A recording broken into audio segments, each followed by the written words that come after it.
CBS and streaming on Paramount Plus. I'm here for you. I'm Nora O'Donnell with the CBS Evening News.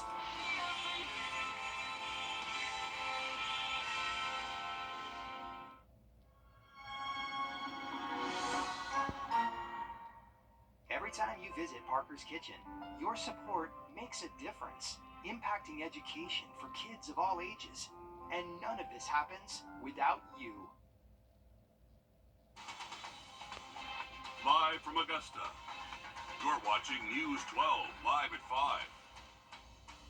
Well, is it hot enough for you? These colors behind us clearly show that it's too hot for us. Well, August is starting off with a sweltering bang. Good evening, I'm Wrdw. Thanks for joining us. And I'm Meredith Anderson. Not only is this heat unpleasant, but it is also adding fuel to the summer storms that could cause them to turn severe. That's why our weather team has issued a first alert for today. Our first alert chief meteorologist Riley Hale, he is live in our weather center.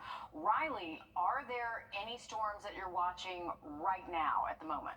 So not on top of the CSRA, but just outside the CSRA, there is one warning near Greenwood and Newberry County there in South Carolina. It's trying to make its way southeast. So there is going to be the potential maybe for an isolated severe storm or two to pass through the CSRA the rest of this evening. We're also dealing with that intense heat, as you can see on the map behind Will and Meredith. Our feel-like temperatures are anywhere from 105 to 110. So the heat advisory is definitely verifying out there this afternoon. You can see this is where that one severe thunderstorm warning is, just north of McCormick County and just outside of Clarksville Lake. So we're dealing with some dangerous heat. We also have that continued threat for some stronger thunderstorms. Here's a look at those feel-like temperatures for other spots across the region. Most spots anywhere from around 105 to 110, but really feeling those really intense temperatures here around the metro with North Augusta up to around 112 and even Martinez around close to that number too. Our setup radar-wise hasn't really changed over the last couple of days, so we still have a ring of fire just sending down these pulses of energy, and it is kicking up some strong storms, but as far as coverage goes, it's fairly isolated, so I'm not guaranteeing the wet weather for everyone. But if you do see a storm tonight, it definitely could produce some strong wind at times. So just a heads up and make sure you are staying weather aware. We're going to continue the isolated severe weather threat again Friday and Saturday. We'll have much more on this coming up in the full forecast. But let's get a quick update on your first alert traffic. And now, first alert traffic.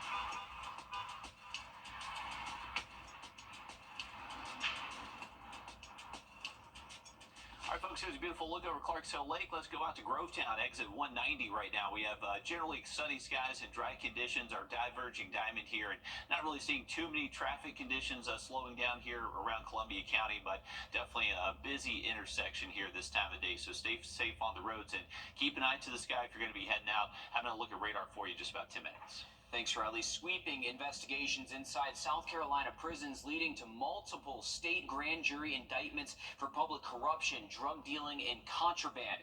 At least 10 of the accused had bond hearings so far this week. The cases come from alleged criminal activity at 4 state correctional institutions. Those charged ranging from civilian correctional officers with no criminal history to convicted killers. When you swear an oath to the state of South Carolina to be a corrections officer or work in the Department of Corrections, and you start working with the contraband trade, you have broken that trust with the citizens of South Carolina, and you should be held accountable. Corrections Director Brian Sterling says the contraband trade only works with cell phones that are smuggled inside prison walls. To fix this issue, the South Carolina Department of Corrections has received $10 million to jam the contraband cell phones at one of the correctional sites, but it's looking for more money to expand these efforts. They can't corrupt people. They can't communicate effectively without the cell phone. That's why we've been fighting so hard to allow us to jam the cell phones. And this comes as another South Carolina detention center is investigating how powerful opioids got inside its stores that led to the reported fatal overdoses of 2 inmates. On the other side of the river, the family of a man stabbed to death at the Fulton County Jail is filing a civil lawsuit. They claim a jailer purposefully stepped away from his post and allowed their loved one to be murdered. Patrick Quinn has more on these serious allegations made against the facility, already under investigation by the Department of Justice. Today, a spokesperson for the Sheriff's Office told me that they cannot comment on pending litigation, but today, intense allegations and emotions from the family of an inmate allegedly stabbed to death here at the Fulton County Jail. That kind of anguish, no person should have to experience. Attorney Mowley Davis recounted the final moments in the life of Dino Walker, stabbed inside the Fulton County Jail in September 2022 as Dino's mother, Chandra, wept in grief. The family now filing the 63-page wrongful death lawsuit, alleging a jailer left his post for an extended period. And during that time, 33-year-old Walker was stabbed to death by another person in the county's custody. There are no words to express how much I love and miss my son. The family suing not just the individual jailer, but the Fulton County Sheriff Pat Labat and the county at large, alleging deliberate indifference, claiming the county knew of the ongoing safety issues at the jail, and they failed to act to protect those in the county's custody. There have been so many deaths, so much destruction in this jail that we believe that this is a viable claim against the county. Davis said before Walker was stabbed in September 2022, he was stabbed in April on the same floor of the jail. Attorneys also arguing the sheriff misused funds dedicated to the inmates' welfare, funds they argue that could have potentially prevented the death of Walker. But what did Sheriff Labat use these funds for? He used them as almost a personal slush fund. As we reported last year, records show Sheriff Labat and the sheriff's office spent millions of dollars earmarked as the inmate welfare fund for far less critical needs. Luncheons, photo booths, jugglers. The County Board of Commissioners in November voted to abolish the welfare fund. Attorney said while this lawsuit is filed on behalf of Walker, they hope it leads to better protection for all of those in the county's custody. And hope that this lawsuit corrects or helps correct the deplorable conditions in the Fulton County Jail. The Fulton County Sheriff's Office says it can't comment on pending litigation, but says the jailer in question is still employed by the Sheriff's Office. In fact, state records show he was recently promoted to deputy. This week, a surprise audit of election equipment in Georgia. Well, we are looking at intense heat to stick around one more day before we do cool off a little bit heading into a wetter weekend. While that full forecast coming up. Time and temp, brought to you by your First Alert weather team. George Sinking. Spots. Lazy boy. Long live the lazy.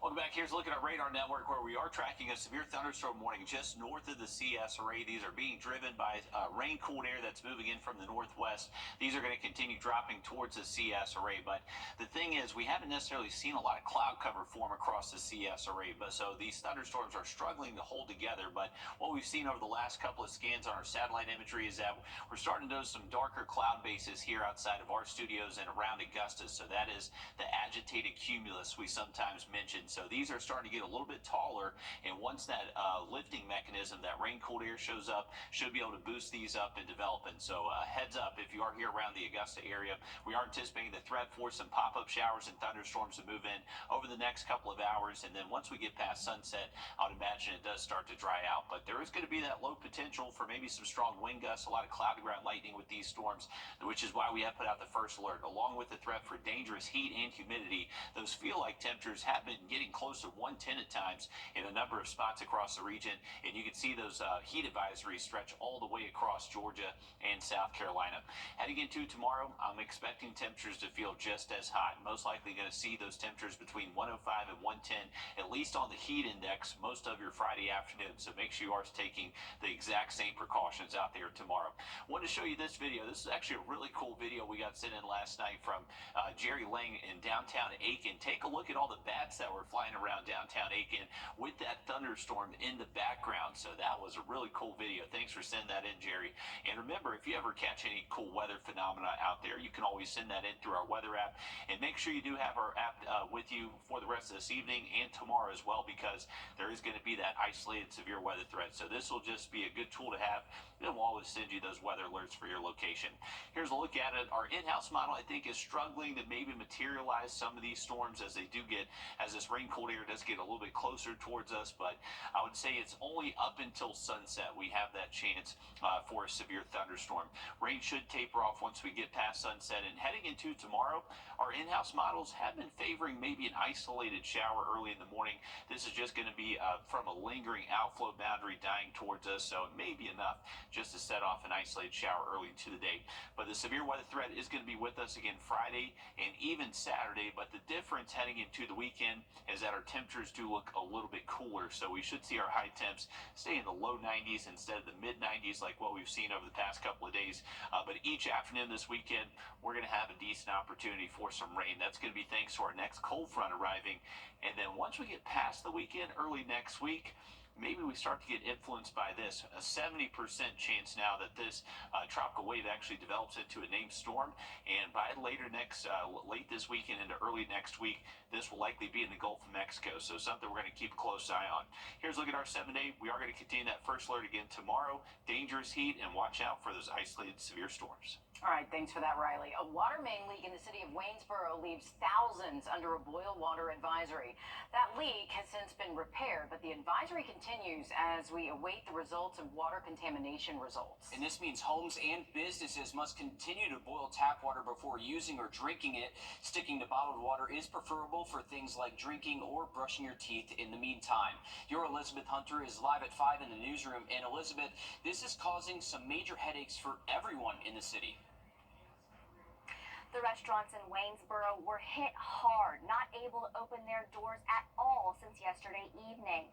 I talked to several people who were trying to eat at Taylor's Barbecue, and they told me not only sit-down restaurants were closed, but also cafes, bakeries, and even the fast food restaurants. One man said he tried to get lunch from Wendy's, McDonald's, and Pizza Hut, but he had no luck.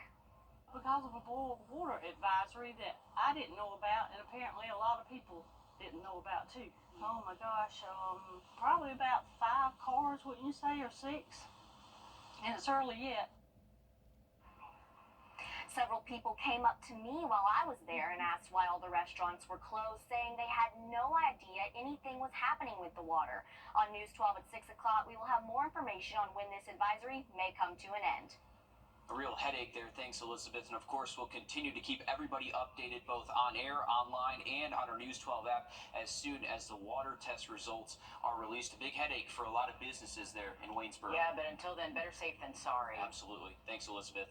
Well, a new effort will help ease a major burden for military families in South Carolina finding affordable child care. Now, today, state leaders announced the launch. Well, a new effort will help ease a major burden for military families in South Carolina finding affordable child care. Now, today, state leaders announced the launch of a new program called Military Child Care in Your Neighborhood Plus. Through it, military and DoD civilian families can receive financial assistance to help pay for child care when it's not available on post or if they don't live near an installation. The Department of Social Services says this is an effort over a year in the making, and it says at least 200 child care providers across the state are already eligible to take part by having at least a B+ rating in South Carolina's quality child care rating system. DSS is proud to participate in a program that we believe will not only significantly increase the availability of quality child care programs for military families in our state, but also benefit our child care providers, most of whom are small business operators in an industry sector that has faced financial hardships for many years. South Carolina now becomes the 15th state in the nation to take part in this program. How does a Georgia town with a population in the hundreds $1 billion a year in traffic tickets? Still ahead, drivers are questioning whether they're getting pulled over to keep people safe or to generate a profit. First Alert Radar, powered by Jim Hudson Automotive Group. A blink and you miss it town in Georgia finds itself at the center of a very expensive controversy. The city of Lenox covers less than 2 square miles, but a recent investigation by our sister station, Atlanta News First, found it collected more than $1 million in traffic citations in just 1 year. As Andy Parati investigates, this is leaving a bad taste in the mouth of many ticketed drivers. Order T67, your order's ready? Sophia Farisi's family business must sell a lot of pies and make a profit. The margarita, this one is also a top seller, but our best seller is just like a typical cheese slice. Thank you. While her Atlanta pizzeria counts on repeat customers to stay open, Sophia recently visited a small Georgia town.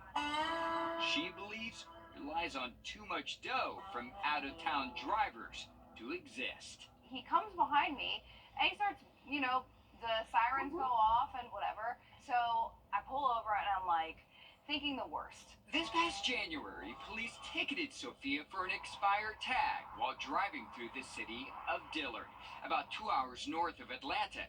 This is the picture she took of her traffic stop. It cost her about $200. According to the Georgia Department of Community Affairs, Dillard collected $315,000 from fines and forfeitures in 2022. That's 44% of the entire city's budget for a town of about 300 people. Numbers don't lie, so you see the percentages, and if the number is that high, I mean, it's definitely more about making money than keeping people safe. Well, Dillard isn't the only city that banks on traffic citations for a big slice of its budget. An Atlanta News First investigation uncovered no other town in the state relies on the profit from its police force more than the city of Lenox, which covers less than 2 square miles in South Georgia. In 2022, it collected $1.3 million from citations. That's nearly 73% of the town's budget. Yeah, I mean, it's crazy. Atlanta News First Investigates spoke to a dozen drivers ticketed by Lenox police this year. This is a scam. All say the amount of citation revenue the city collects makes them question the police department's motives. And I do think it creates somewhat of a distrust with your law enforcement. And it makes you just question how valid a lot of these citations are. Of the 361 citations police issued for the first 2 months of this year, records show just 5 were on Lenox streets. The remaining, Interstate 75, which runs straight through the city. That sounds like the old TV show, The Dukes of Hazzard. Come into my parlor, said the spider to the bee. They've created a police force to be a revenue-generating operation in that town. You city boys have no idea. When the Lenox police chief and the mayor declined to be interviewed, we drove 3 hours south of Atlanta to attend its city council meeting. With so much revenue coming from traffic citations, some question what's the real motive, safety or raising revenue? Do you understand that concern? Stop no one unless they're doing over 90 miles an hour of it. It's hard to hear, but that's Mayor Henry Baker explaining that his officers only ticket drivers who speed more than 90 miles per hour. But Atlanta News First uncovered the first 2 months of this year, 40% of his citations were for non-speeding offenses, like tinted windows and obscured license plates. Could your city operate or even exist without all of this traffic citation revenue? I have no comment, is how he responded. While the mayor declined to answer our question, here's what a member of the city's fire department told us. I'm out. If you Then took it goes to that the vote. revenue away from a town like this, the town would become a ghost town.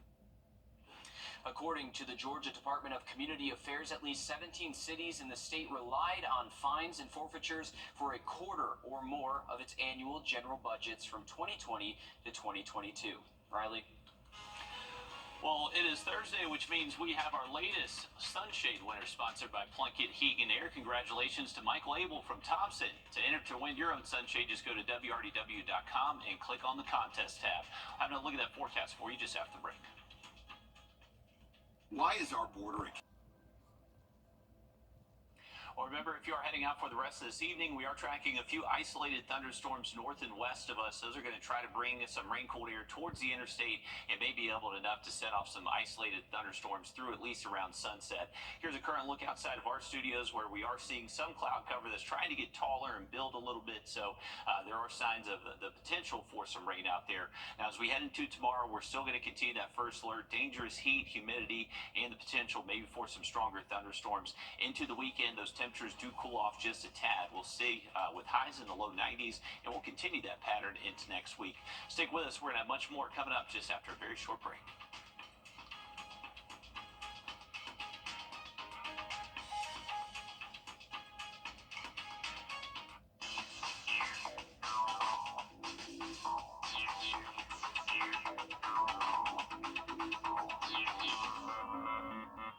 I'm Donald Free admission, free parking. Call 855 Spa Sale. After a long day's work, the last thing you want is to step inside a scorching vehicle. No one likes that feeling. So let us keep you and your car comfortable with First Alert Auto Sunshade, sponsored by Plunkett Heating and Air. Temperatures inside your car can reach well over 130 degrees, damaging your vehicle's interior. That's why we're bringing you the solution to keep your vehicle safe no matter if it's summer or winter. Enter to win your First Alert Weather Auto Sunshade at WRDW.com. Tune in Tuesdays and Thursdays at 5 to see if you're a winner.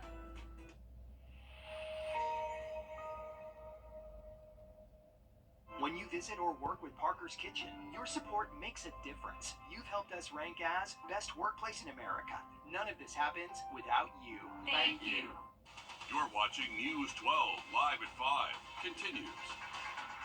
Dangerous heat and the chance for summer showers to turn severe. We've heard this story before. Yeah. Our First Alert weather team has issued a first alert to keep you in the know with everything that's happening. Good evening, I'm Will Rio. And I'm Meredith Anderson. We're joined by Chief Meteorologist Riley Hale in our Weather Center. And Riley, we are running out of adjectives to describe the heat. I know, guys. It's very hot and humid, just kind of the typical adjectives I'm going to stick with out there. And we do have a heat advisory that's in effect until 7 p.m., so a heads up. We still got about an hour or two left on this heat advisory.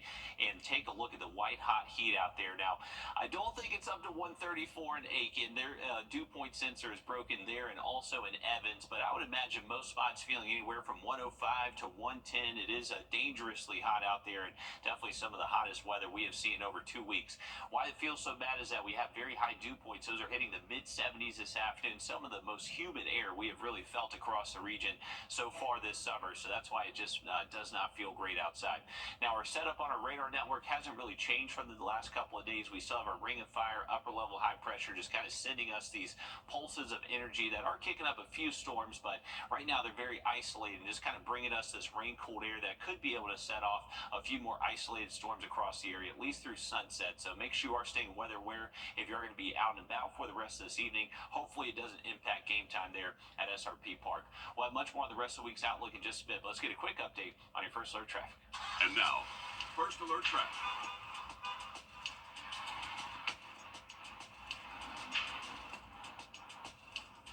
All right, well, here's the current look at I-20 at Riverwatch Parkway, and you can see it's getting a little bit busier out there, so we are noticing our slowdown here in the eastbound lane just kind of crawling along, and we have been noticing some cloud cover outside of our studios getting a little bit taller and trying to develop as those storms are moving in from the northwest.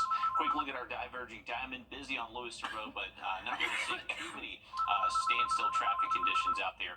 Much more on our severe threat the next couple of days in just about 10 minutes. All right, thanks, Riley. Columbia County's new Westmont Elementary School will not be ready for the first day of school.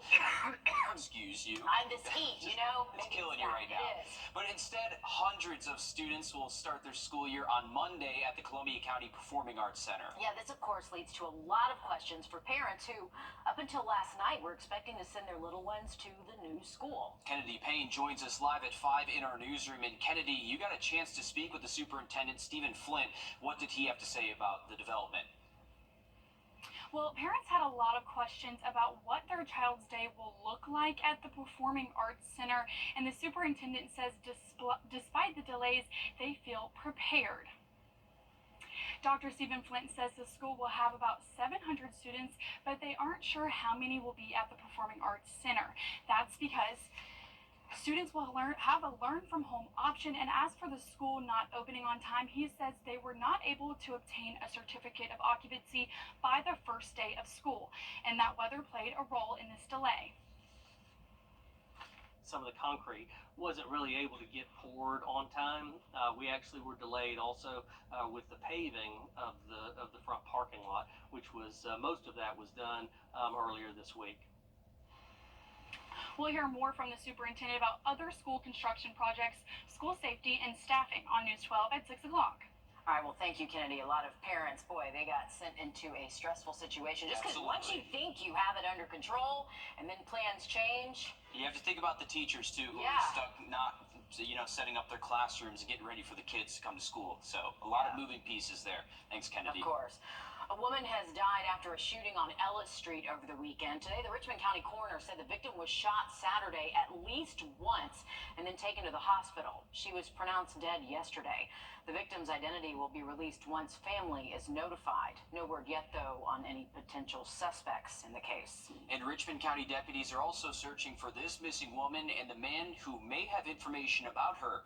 36-year-old Shakima Turan was last seen yesterday on TJ Kelly Road near Diamond Lakes Regional Park. Now, authorities say she might be in a white 2004 Ford F-150 with Georgia tag RJW1158, driven by 37-year-old Baritz Martin. Now, deputies are searching for Martin for questioning about Turan's whereabouts. Anyone with information on either of these people or where they might be should call the Richmond County Sheriff's Office. Now to an interview with a U.S. Senator you'll only see on News 12. Today I sat down. Is over for another round of school districts in our area, and students in Barnwell, Allendale, Saluda, Jefferson, Jenkins, Emmanuel, and Washington counties are all back in the classroom. Take a look at these pictures showing off some of our back-to-school looks here. The first day of school is always an exciting time of year, and we thank you for sharing your photos with us. If you want to send your photos, you can do so by heading to our website, wrdw.com, and going to submit photos or videos at the top of the page there. You can also scan the code here on your screen now to enter some of those submissions. It'll take you to our submissions page. That way we can show off all of these great pictures on air and also on our website. Happy back to school to a lot of our school districts now. Yeah, I might submit your back to school pictures from years and years ago, Will. It's a bad idea. It's actually a great idea. I think I might have to do that. Okay. All right, incredible new video from a Chick-fil-A in Georgia showing a worker fighting off an armed robber. Joshua Skinner shows us more and spoke to the brave worker who fought for his life. Kevin Blair has worked at this Stone Mountain Chick-fil-A for the past 2.5 years. It's a great company to work for. But on July 1st, his normal morning work routine became anything but. He broke in at 4:24 a.m. Gwinnett County Police allege this man, 51-year-old Tommy Lee Williams, used a rock to break into the store through a drive-through window. I'm staring at the barrel of a gun. Blair says Williams demanded he open the store safe, which Blair does not have access to. Tried explaining that to him, but he wasn't hearing any of that. And he says that agitated Williams. He was very, very adamant that if I don't open the safe, I'm going to die. Well, if you're going to shoot me, I'm not going to make it easy. That's where the newly released security footage captures the incident of what police say is Williams and Blair walking through the break room to the computer room where Blair begins to fight back. We're trading blows. I'm hitting him. He's hitting me. He's throwing knees. I'm doing a lot of blocking, but my main focus was on that pistol, keeping that pistol pointed away from me. Blair manages to knock the pistol away, and the fight continues. The robber eventually collects his gun and runs away. Blair's calculated move paid off. The only thing really that was going through my mind is I want to see my kids. I'm going to do whatever I can to make sure that I walk away from this situation and am not carted off. Williams was arrested and charged with numerous offenses, including armed robbery, aggravated assault, kidnapping, and second-degree burglary. Blair has not returned to work since the event, and he's still processing the experience. But he has processed at least one part of the ordeal. The decision to fight saved his life. Either way, I think that the situation was best played out the way that it did play out, because I'm here talking to you today, and he's behind bars. That is incredible that he was not hurt. That is incredible. Absolutely. And they always say, just, give the robber what they want and don't fight back because that can end up bad. But I think maybe he did save his life when he was fighting back. I think so too. And of all places to go to Chick-fil-A and have that happen where the employees are so nice, that's so unfortunate. But thank God that he was not hurt and nobody else was hurt as well. Yeah, this ended in the best possible way. A family vacationing in Georgia seeing a truly odd sight. How a flock of wild flamingos, this wasn't in a zoo. How they might have ended up in the Peach State coming up, Riley. Looking forward to seeing more of that. We did get an update on the drought monitor. We'll have you updated look at that and also look at our storm chances heading into the weekend just after the break. Time and Temp, brought to you by your First Alert weather team. I'm here for you. I'm Nora O'Donnell with the CSED News.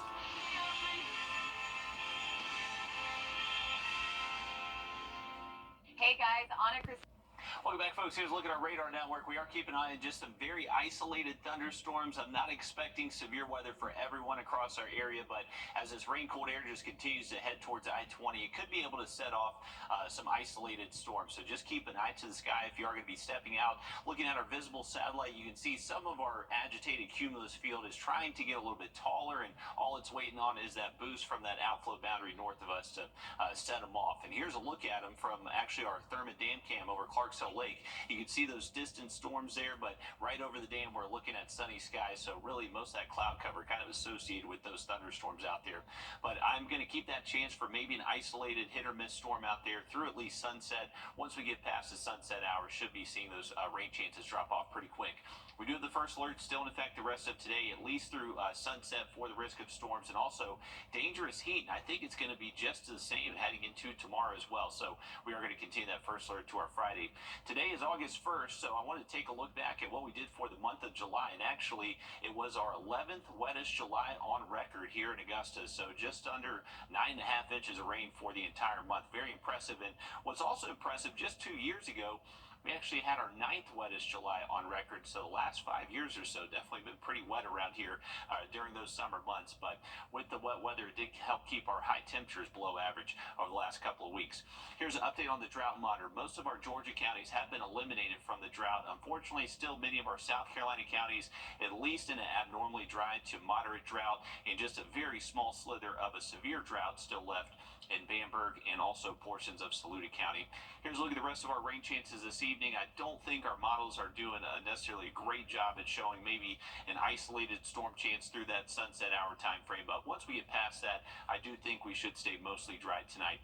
Once we get into tomorrow morning, maybe an isolated shower, not ruling that out. I think the chance for storm activity would be much higher into the afternoon, but take a look at these high temperatures back into at least the mid-90s, possibly upper 90s in a few spots. So those feel like temperatures will be back between 105 to 110. But with the rain chances tomorrow, not a guarantee for everybody. You can see just very isolated activity, but wherever those tiny storms pop up, they briefly could produce some strong winds and definitely a lot of lightning. Friday and Saturday, our severe weather threat doesn't really change too much. We're just going to keep that isolated chance. Not really expecting a ton of severe storms through Friday and Saturday, but definitely expecting more wet weather for the weekend. That's going to be thanks to a front that's getting closer towards us, so better lifting, better coverage of storms both Saturday, Sunday afternoon, and that will help keep our high temperatures just a little bit below average. Quick look at the 7-day for you. We are expecting better storm chances into the weekend, and then next week, hanging on to high temperatures near 90.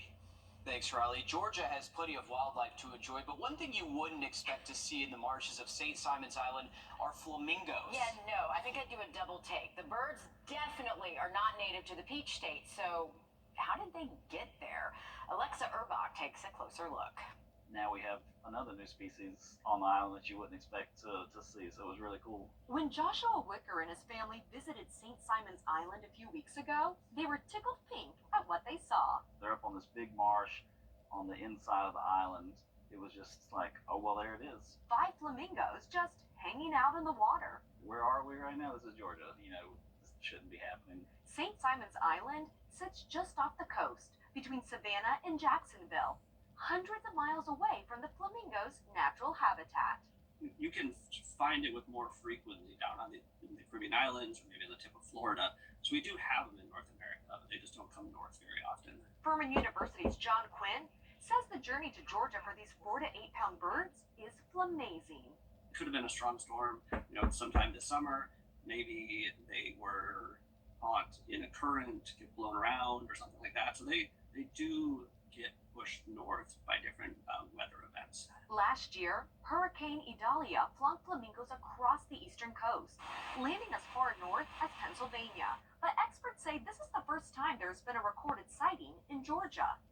It's a new experience of type of birds you've never seen. Wicker's 12-year-old daughter, Ray, believes no matter how they got here, these birds have a leg up on all the rest. Because this pain. I think if I saw a flamingo here in Georgia, I wouldn't actually believe that it was a flamingo. I'd be like, I doubt that. I know. It's weird, right? My parents live on the marsh in Charleston, and my mom has this big Audubon book of birds. So, like, whenever there's a bird out there, they know what it is. They've seen everything. Bald eagles, you name it. But a flamingo? No flamingo. Pretty cool sighting though. It's Yeah. pretty awesome there. Well, First one. I First sighting in Georgia. guess keep your eyes peeled. Yeah. They could be anywhere, Absolutely. apparently. Everyone wants kids to be safe online, but a bill designed to do that just passed the Senate is raising some concerns. I'm Jamie Tucker. Coming up, why some feel the Kids Online Safety Act could change the internet for everyone. First Alert Radar, powered by Jim Hudson Automotive Group. Big accidents means they've won hundreds of millions for injured people, and they're ready to help you today. A bill designed to protect kids when they go online is making its way through Congress, and it's raising a lot of questions from both parents and consumer advocates. As our consumer tech reporter Jamie Tucker explains, some feel it could change the internet forever. What the Tech, sponsored by Augusta Preparatory Day School. I think everyone wants kids to be safe online, and the bill, the Kids Online Safety Act, or CASA, puts a lot of that responsibility on social media and tech companies. It basically imposes upon social media companies what is called a duty of care when it comes to minors under the age of 17 on their platforms. Stephen Kent is a dad and consumer advocate. Tells me that while Congress might have good intentions to protect kids, the way this law is written, both sides could use it to censor content they oppose. We have no clear definition across society and in different communities about what constitutes harmful content. For example, some say LGBTQ imagery and messages are harmful, while others argue religious and pro-life imagery and messages are harmful. They all want the power to censor content that they find personally threatening. Kent said it's purposely vague and will lead the social media platforms dodging anything anyone might find offensive. Social media companies don't know what they are supposed to censor, and so they will censor too much. They will go over the top in censoring certain kinds of content, anything that they think could get them in trouble with the law. And since there's only one internet, Kent believes it will lead to the social media channels blocking some of what you want to post. Because if they were to do too little, they'd find themselves in violation. CASA has a lot of support. Only 2 Senate members voted no. It now goes to the House, which is on break until September. That's What the Tech. I'm Jamie Tucker. Okay, I hope everyone's ready because we are exactly 30 days from the start I can't wait. college football It's season. finally almost back. Yes. I cannot wait. With fall camp kicking off today in Athens, Kirby Smart stepped up to the mic, and your sports director, Dan Booth, joins us now. Lowest prices. Take a look at this. The Georgia Troopers Association is taking a trip down memory lane as the Olympics continue in Paris. Back in 1996, Georgia Troopers played a huge role in maintaining order in Atlanta during the Centennial Olympic Games. On Facebook, the group shared these photos in their participation in the torch relay. Now, they not only ran with the Olympic torch, but also escorted the relay in specially outfitted BMW patrol cars donated to the Department of Public Safety by BMW. One of the fully restored BMWs are on display at the headquarters in Atlanta. I think 1996. Yeah, that was 28 years ago. So that's pretty cool to see that they're, it's still on display. Oh, wow. Outfitted with the BMW. And that little reminder, No, ding, ding, dinglets, you weren't born. I was not. 2 years later. Oh, wow. I was 6, so I was Okay, born. phew. Thank you, Riley. Yeah, my Because dad- I actually guys are so remember old. it. Wow. Oh, I know. And that Olympics was actually really cool. My dad actually got to volunteer, and he ended up driving a limo and got to drive around Shaq one time. Are you Oh, kidding? yeah. That's awesome. They got a picture with him. Oh, so that's a it's great always story. Really cool. Really cool picture. He always shows people. So, hey, if you are heading towards Atlanta, they're dealing with some thunderstorms westbound down I-20. These storms are going to gradually try to make their way towards I-20. May be able to set off an isolated shower storm through sunset, but right now a lot of us are dry and just really dealing with the dangerous heat out there. They're dealing with the heat at SRP Park. Hopefully the rain doesn't impact them. They do have a game starting at 7:05 against the Wood Ducks. Right now our temperatures in Augusta 94, feeling like 105. So unfortunately it is very toasty out there. We're going to continue to stay hot again Friday. That first alert will stay in effect, but luckily cooler for the weekend. All right, thanks, Riley. Stick with us. Much more news, weather, and sports coming up after a short break on News 12 at 6 o'clock.